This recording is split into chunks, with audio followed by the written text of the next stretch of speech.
Siya po si Diwata, ang Paris Overload. Finally, namit ko rin.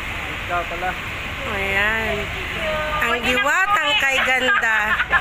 Pwede na akong umuwi sa Caloocan. Pwede na akong umuwi ng Tugigaraw. Galing ba ng Mindanao? Ito na.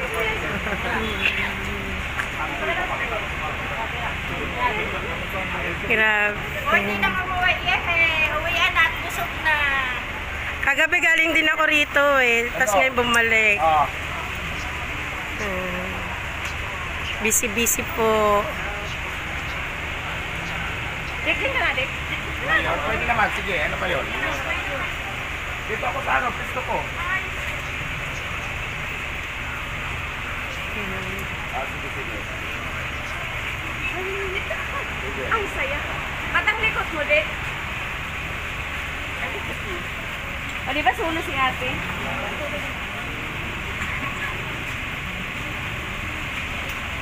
Thank you. Sinulo.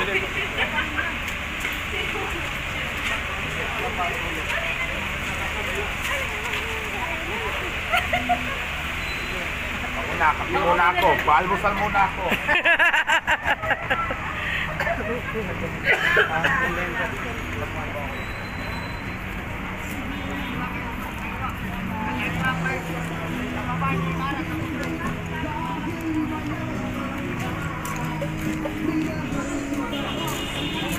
Ayan po siya.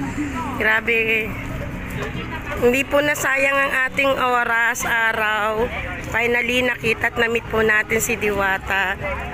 Ayan, napakabait at napaka-humble po niya.